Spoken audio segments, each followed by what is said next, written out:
டெல்லியில் நேற்று நடந்த ஆப்கன் வெளியுறவு அமைச்சர் அமீர்கான் முத்தாகியின் செய்தியாளர் சந்திப்பில் பெண் பத்திரிகையாளர்களுக்கு அனுமதி மறுக்கப்பட்ட விவகாரம் தொடர்பாக மக்களவை எதிர்க்கட்சித் தலைவர் ராகுல் காந்தி விமர்சனத்தை முன்வைத்திருக்கிறார். இது பற்றி அறிவோம். எமது செய்தியாளர் ரமேஷ் இணைகிறார். ரமேஷ், இந்த விவகாரத்தில் மக்களவை எதிர்க்கட்சித் தலைவர் ராகுல் காந்தியுடைய விமர்சனம் என்ன?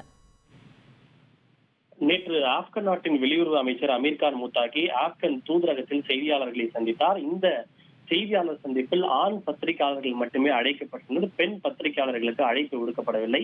இந்த செய்தியாளர் சந்திப்பை ஏற்பாடு செய்திருந்தது என்பது ஆப்கன் நாட்டினுடைய தூதரகம் தான் இதற்கு ஏற்பாடு செய்திருந்தது. இருப்பினும் இதில் பெண் பத்திரிகையாளர்களுக்கு அனுமதி மறுக்கப்பட்டது பெரும் சர்ச்சையை ஏற்படுத்தி இருக்கிறது.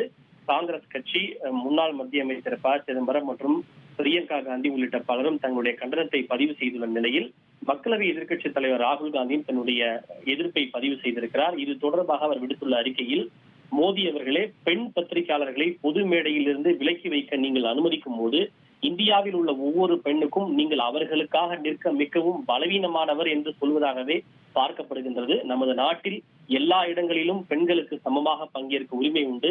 இத்தகைய பாகுபாட்டை எதிர்கொள்ளும் போது உங்களது மௌனம் பெண் சக்தி குறித்த உங்களது முழக்கம் வெற்று முழக்கம் என்பதையே அம்பலப்படுத்துகிறது என ராகுல் காந்தி கடுமையான விமர்சனங்களை முன்வைத்துள்ளார். தகவல்களுக்கு நன்றி ரமேஷ். உங்கள் தந்திவன் தொலைக்காட்சியில் தாமரை தினமும் மதியம் 1 மணிக்கு காணத் தவறாதீர்கள்.